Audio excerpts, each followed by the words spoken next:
अधिसूचना आज केंद्र सरकार की तरफ से जारी हो सकता है। ये सूत्रों के हवाले से इस वक्त बड़ी खबर मिल रही है।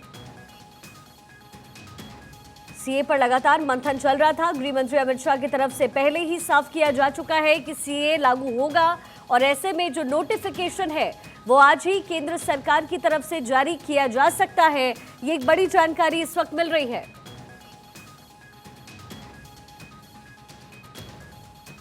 केंद्र सरकार आज ही अधिसूचना जारी कर सकती है, नोटिफिकेशन आ सकता है सीए को लेकर के।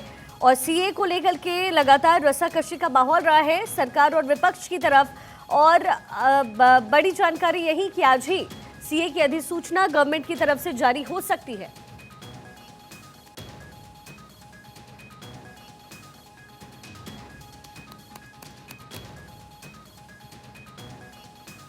ये बड़ी जानकारी इस वक्त हम आपको दे रहे हैं। सीए को लेकर के ये जो नोटिफिकेशन है वो जारी हो सकता है। सूत्रों के हवाले से ये बड़ी जानकारी, आज ही केंद्र सरकार की तरफ से नोटिफिकेशन जारी हो सकता है। पहले ही गवर्नमेंट की तरफ से ये क्लियर किया जा चुका है। सीए को लेकर के स्टैंड सरकार का क्लियर। हालांकि इसको लेकर के यानी सीए को लेकर के काफी हंगामा देश में देखने को मिला है, लेकिन बावजूद इसके जो मैंडेट था और जो जानकारी थी वो पुख्ता थी, और वो यही कि केंद्र सरकार चुनाव से पहले ही सीए को लेकर के कोई बड़ा कदम उठा सकती है। ऐसे में बड़ी जानकारी, आज ही अधिसूचना केंद्र सरकार की तरफ से सीए को लेकर के जारी हो सकती है। पॉलिटिकल एडिटर अदिति नागर इस वक्त हमारे साथ जुड़ गई हैं। अदिति, एक बड़ी इंफॉर्मेशन मिल रही है, इसी का इंतजार हो रहा था क्योंकि चुनाव में और तारीखों के ऐलान में बहुत कम वक्त बचा है, और जैसा कि गृह मंत्री अमित शाह ने कहा था कि इसी बार अगली बार के लिए ये टाला नहीं जाएगा। यही पॉइंट सबसे महत्वपूर्ण है। अमित शाह ने जब जो जैसा जैसा कहा वैसा वैसा हुआ। मुझे याद है 2014 से लेकर अब तक, जब वो उत्तर प्रदेश में सिर्फ संगठन मंत्री के तौर पर काम कर रहे थे, तब उत्तर प्रदेश में संगठन बनाना और सरकार लाना अपने आप में एक बड़ी बात थी, लेकिन वैसा हुआ। उसके बाद असम में केवल 6 लोगों की संगठन होकर सरकार बनाना, वो भी अमित शाह ने दावा किया था। ऐसे 370 का दावा भी अमित शाह ने किया था, और ये भी कहा था कि शांतिपूर्ण तरीके से बिना किसी जो मार काट पथराव के 370 लागू किया जाएगा, वो भी हुआ। और अब खुद गृह मंत्री अमित शाह ये कई बार कह चुके हैं कि सीएए इसी कार्यकाल में 17वीं लोकसभा में लागू होगा। देखिए, पारित हो चुका है, उसको लागू करने की बात थी कि नियमों को लागू करना है, और हाल ही में कई बार वो कह चुके हैं।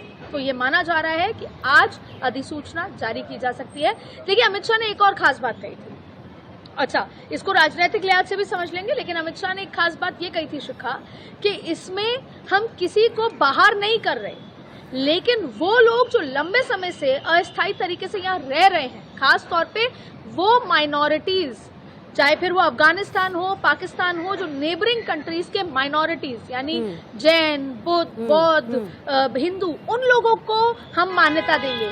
लेकिन जिस तरीके से ममता सरकार हो या पश्चिम बंगाल में राजनीति हो रही है कि ये खास तौर पे एंटी मुस्लिम बिल है, एंटी मुस्लिम लॉ है, एंटी मुस्लिम नियम है, उसके लिए अमित शाह कई बार कह चुके हैं कि इस बिल के माध्यम से हम मान्यताएं देंगे, जो यहाँ की जो जिसे बोलते हैं कि यहाँ पे नागरिकता की मान्यताएं देंगे, नागरिकता दी जाएगी, किसी को निकाला नहीं जा रहा है। ये बात भी साफ हो चुकी है। लेकिन आप देखें, अगर इसको 2024 के चश्मे से आप देखें तो जिसे बोलते हैं कि पश्चिम बंगाल में जो 42 सीटें हैं, वहां पर एक बहुत बड़ा धड़ा है जो बांग्लादेश से आया हुआ है, रह रहा है, लेकिन जब वो उनको नागरिकता मिलेगी, वो वोटर में कन्वर्ट होंगे, तो भारतीय जनता पार्टी के लिए पश्चिम बंगाल जैसे डिफिकल्ट राज्य में, जहां पर लगातार लंबे समय से अमित शाह और भारतीय जनता पार्टी मेहनत कर रहे हैं लेकिन जूझ रहे हैं, वहां पर बहुत बड़ी जीत हासिल हो सकती है। और यही राजनीति से ममता दीदी परेशान है।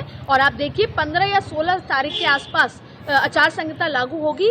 उससे पहले ये तय माना जा रहा था कि सीए लागू होगा, और अब ये खबर आ रही है कि आज शाम तक अधिसूचना जारी कर दी जाए। यानी अदिति, आप ये कह रही हैं कि वेस्ट बंगाल में जाहिर है कि बांग्लादेशी जो लोग हैं उनका पलायन हुआ भारत पे, इसको रोकने के लिए बहुत सारे कदम भी उठाए गए, लेकिन बावजूद इसके जो वोट बैंक है मोदी के और बीजेपी के, उस पर असर पड़ेगा। वेस्ट बंगाल से जो 42 सीटें हैं, यानी जो नंबर्स है, जो बढ़ने की उम्मीद 400 प्लस के टारगेट पे बीजेपी रख रही है, कहीं ना कहीं वेस्ट बंगाल से वो पूरा होगा सीए के लागू होने के बाद। बिल्कुल होगा। अगर इसको राजनीतिक लिहाज से, आपको याद होगा कि गुजरात में भी बॉर्डर इलाकों में कुछ ऐसे इलाके थे जहां पर बहुत माइनॉरिटीज़ आए हुए थे, किसी न किसी कारण के चलते, वहां पर प्रताड़ना के चलते, लेकिन गुजरात में उनको नागरिकता दी गई, मान्यता दी गई। मैं दोबारा बात कर रही हूँ, वो लोग जो दूसरे देशों से आए हुए माइनॉरिटी है उस देश के, माइनॉरिटी लोगों को, अभी भी यही बात है कि बंगाल से, अफगानिस्तान से, पाकिस्तान से वो लोग जो माइग्रेट होकर दशकों पहले यहाँ पर बस गए हैं, उनकी नागरिकता, और देखिए एक पूरा प्रोसीजर है ये, वो पूरा ऑनलाइन भी प्रोसीजर है, पूरी तरीके के प्रोसेस से गुजरकर उनको मान्यता दी जाएगी, उनको नागरिकता दी जाएगी। लेकिन वो माइनॉरिटी, और इसके पीछे पूरे तर्क हैं जो सदन में भी कहे जा चुके हैं, कहा जा चुका है कि जो उस देश के माइनॉरिटी हैं, जैन धर्म हुआ, बौद्ध धर्म हुआ, हिंदू हुए, जो वहाँ के माइनॉरिटी हैं, अगर उनको उस देश से किसी न किसी कारण की वजह से वो निकाल दिए गए, आ गए, परेशान है, प्रताड़ित हैं, तो कौन सा देश उनको लेगा? तो वो भारत देश है। लेकिन अगर हम माइनॉरिटी की अगर हम मुस्लिम्स की राजनीति करते हैं कि मुस्लिम्स को टारगेट किया जा रहा है, तो उसमें खुद गृह मंत्री अमित शाह कह चुके हैं कि बहुत बड़ी संख्या में, बेहद बड़ी संख्या में कंट्रीज हैं जो मुस्लिम्स को अपनी जगह दे सकती हैं, मुस्लिम्स को नागरिकता दे सकती हैं, लेकिन एक हिंदुस्तान ही ऐसा है, भारत ही ऐसा है जो जैन, बौद्ध, इन सबको नागरिकता देगा। तो उस लिहाज से प्रैक्टिकल ग्राउंड्स पे, लेकिन अमित शाह ने ये भी कहा कि आप ये मत समझिए कि इस बिल के माध्यम से हम किसी को बाहर निकाल रहे हैं, हम इस बिल के माध्यम से वो लोगों को नागरिकता दे रहे हैं जो दशकों से, सालों से उस देश, दूसरे देशों के, खास तौर पे अफगानिस्तान, पाकिस्तान, बांग्लादेश के माइनॉरिटी हैं जो यहाँ पर रह रहे हैं, लेकिन उनको एक प्रोसीजरल मेथड के थ्रू नागरिकता दी जाएगी। 6 बार तो कहीं ना संशोधन कहीं भी पश्चिम इसमें बंगाल हो जो चुका एक है। बहुत अदिति, difficult- 1955 इस एक्ट में लगभग 6 बार अब तक संशोधन हो चुका है, लेकिन आपको नहीं लगता कि इस बार चुनावी मुद्दा इसे बना करके जो विपक्षी पार्टियां हैं वो उतरेगी? क्योंकि सीए को लेकर के कॉन्फ्लिक्ट हमेशा रहा है लोगों के मन में, क्योंकि कई लोगों को डर ये है कि हमारी नागरिकता चली जाएगी। जो माइनॉरिटीज भारत में इस वक्त हैं, उनको लगता है कि सीए कानून से उनकी जो सिटीजनशिप है वो चली जाएगी। तो आपको नहीं लगता कि विपक्षी पार्टियां इसको लेकर के भुनाएगी इस पूरे मैटर को? बहुत अगर साफ तरीके से शिखा इस पे बात करें तो पहली बात तो देखिए 2024 का चुनाव, चाहे आंध्रा हो, तमिल हो, केरल हो, नॉर्थ हो, मध्य प्रदेश हो, राजस्थान हो, छत्तीसगढ़ हो, क्या बारीकी से आपको ये नहीं लगा कि भारतीय जनता पार्टी ने हर राज्य पे अपनी एक रणनीति करी है? हर राज्य की हर सीट पर एक रणनीति है।